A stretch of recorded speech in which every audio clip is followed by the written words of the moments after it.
Challenge. That is a $1 billion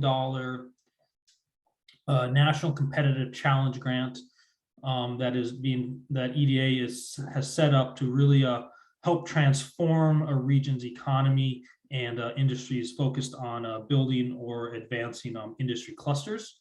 And of that $1 billion, EDA is committing to funding at least $100 million into the Coal Communities Commitment. Coal Communities Commitment is a program that EDA has had for several years now, that looks to direct EDA funding into communities that are being impacted by changes in the coal economy.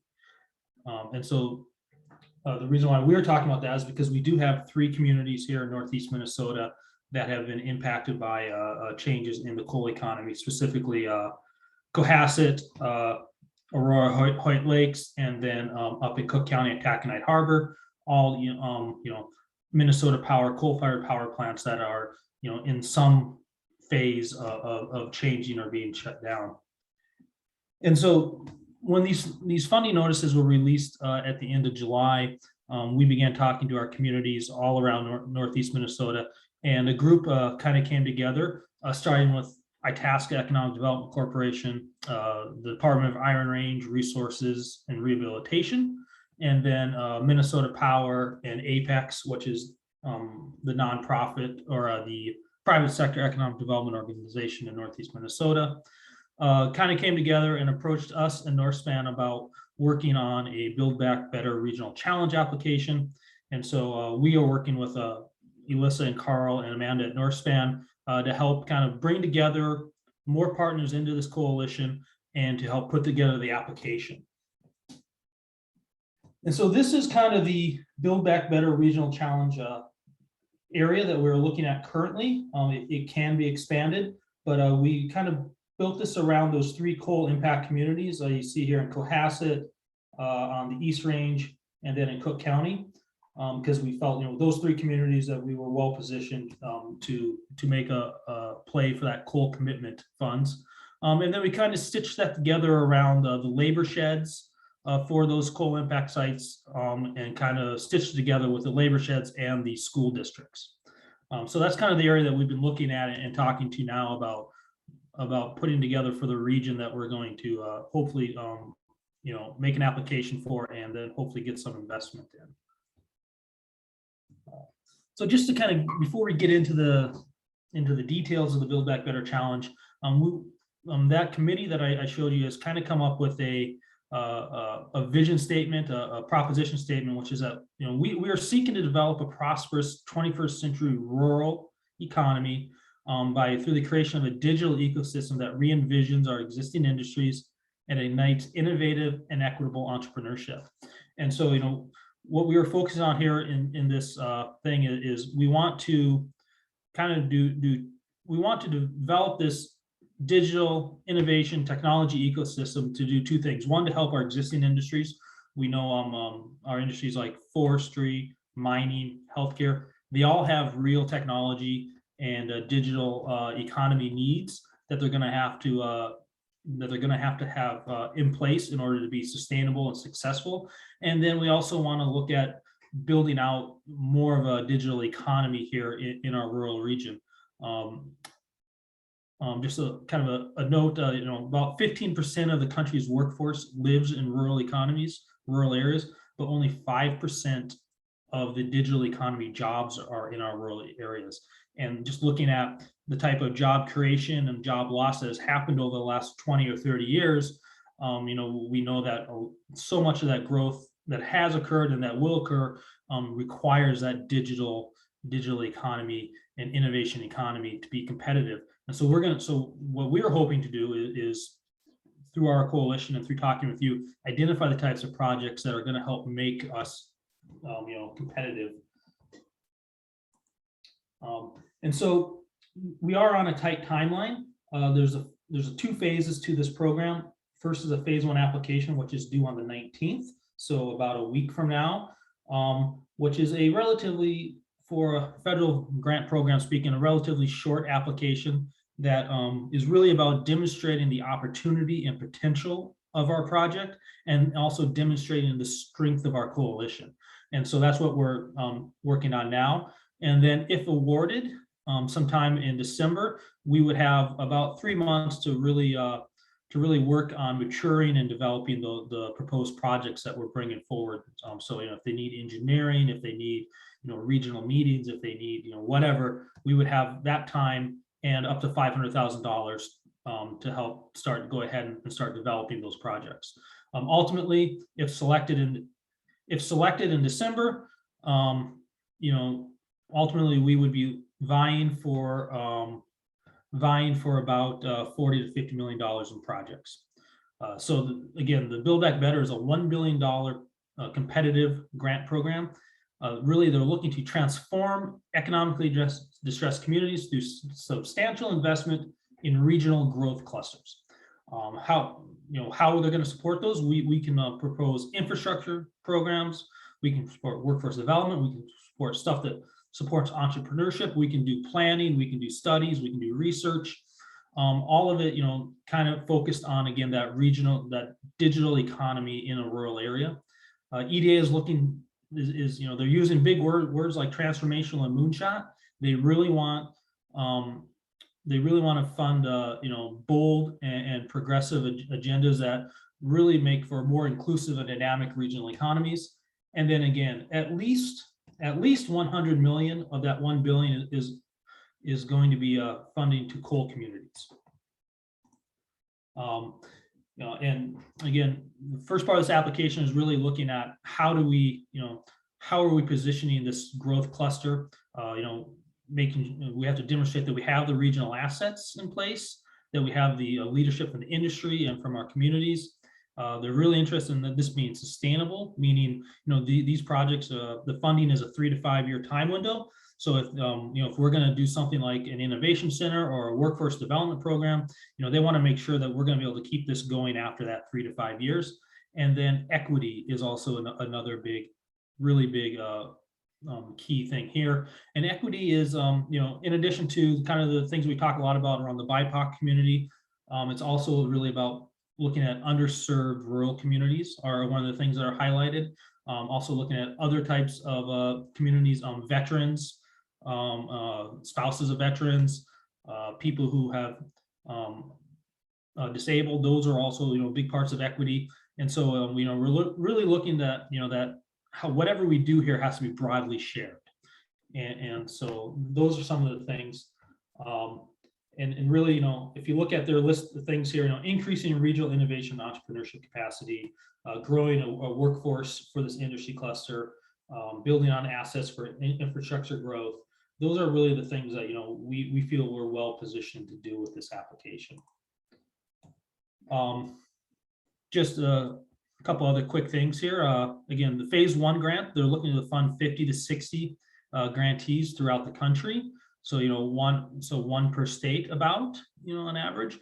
And then phase 2 is 20 to 30 grantees would compete to receive 25 to 75 million apiece to implement 3 to 8 projects. As I said, based on the size of our region, the population, we're kind of targeting about 5 projects in the $40 to $50 million range.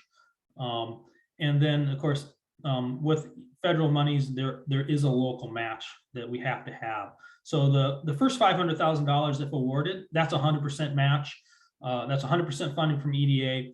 But for those major projects, that 40 to 50 million, we would need to come up with 20% match for each of those. So 50 million, I suppose, $10 million in match for each of those, kind of, according to the size of each project.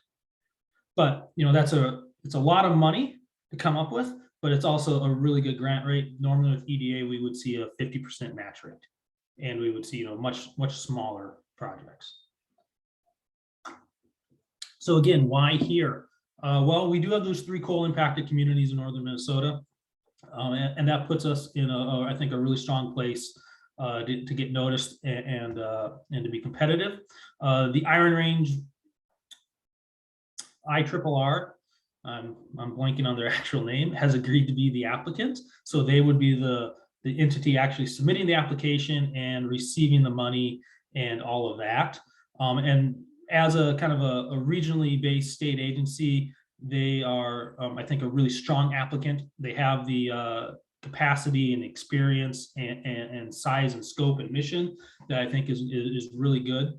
Uh, the Itasca Economic Development Commission Corporation also is a leader in this area. They've received EDA funding recently and have been working on this rural innovation piece, and is really one of the groups that helped kind of spur this application. And so to that end, we completed with the Center on Rural Innovation a digital economy assessment that really it mapped out all of our assets, all of our strengths, all of our opportunities, all of our shortcomings, so to speak. And so we have that information on hand to build into this application and into our strategy. That's really important. And then also looking at the timeline, we have the partnerships and the coalition to bring this together quickly. We are in the process of completing ARDC's comprehensive economic development strategy. As part of that, we worked with Norspan to conduct 24 meetings all around the region this spring or winter, meeting with communities and people and businesses to talk about what's needed for economic development. So we have really good recent data and narrative on that. We have a regional broadband work intelligent communities forum framework that has been ongoing, led by the Blandin Foundation. And then we also have the private sector connections through Apex and the regional equity work with the welcoming communities that Norspan is currently working on. And so we have some of these things that are already on way undergoing that we think builds really well into a Build Back Better. So just information, as the Economic Development District, we are charged by EDA to put together a comprehensive economic development strategy. We are currently finishing that up. And our vision for that is really fits well with our vision for Build Back Better, which is to create more prosperous, resilient, diversified, and inclusive economies and communities across Northeast Minnesota. Our SEDS is kind of split into 4 cornerstones. And the first cornerstone, which is economic competitiveness, we have 3 priority activities, and they all, again, focus and fold really well into this Build Back Better challenge. One is, we want to support our incumbent industries to be more competitive by supporting innovation, sustainability, and value-added products. So again, looking at things like mining, forestry, healthcare, how do we help them? How can we help them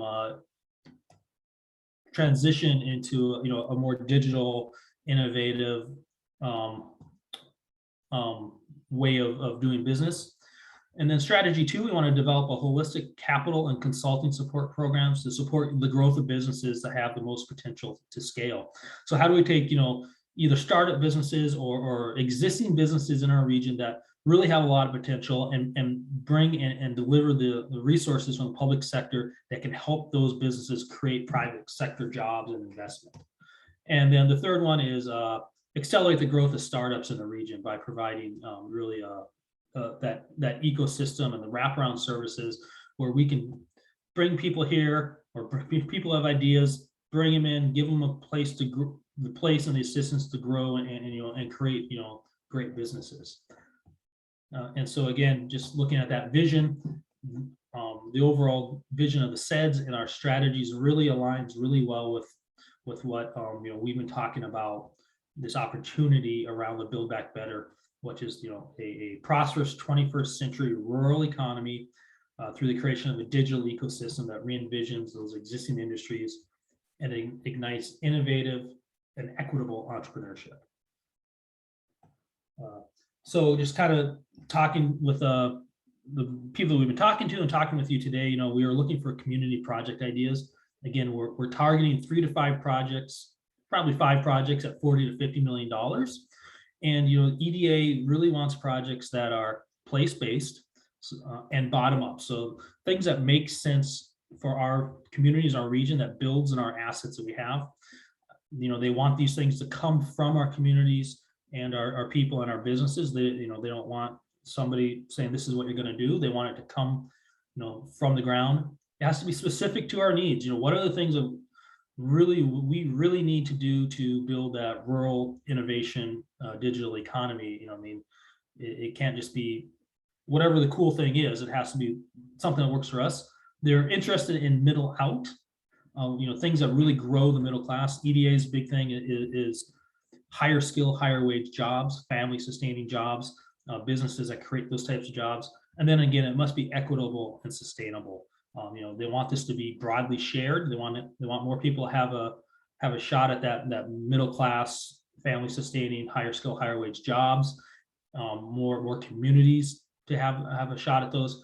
And then we have to demonstrate that we can keep this going beyond the 3 to 5 years, because really building, transforming an economy, doing a regional moonshot, building this innovation ecosystem, it's going to take more than 5 years. It's a many years long project. And I think that's everything I had today. If there's any questions, or Melissa, if there's any questions in the chat, I'd be happy to answer them. Yeah, Josh, I'm going to ask you one that we had in the last session, which was, just based on your experience with EDA and kind of what this program's all about. What are some of those things that they like to fund, and some of the things that they just either don't generally touch, or a different group does that, especially when it comes to broadband, housing, and childcare? Okay, well, traditionally EDA is kind of a bread and butter infrastructure agency. So think water, sewer, roads, and an industrial park. This is going to be a little different. They've invested a lot in incubators, accelerators, things like that. They have a really big focus on workforce training programs in this American Rescue Plan.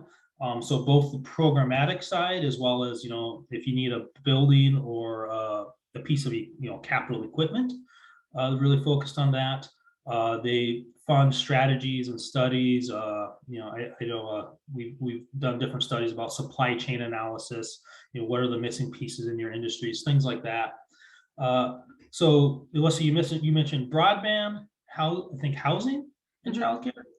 So broadband, yes, could definitely be a piece of this. If we know that in a digital economy, if you don't have high-speed internet access, reliable high-speed internet access, you don't have much of a digital economy. So broadband could be a piece of this. Related to the housing piece, EDA does not invest in housing. They absolutely not. And they also don't invest in residential related infrastructure. So if you're putting a pipe in the ground, or if you're putting fiber in the ground, they've traditionally said only if it serves business.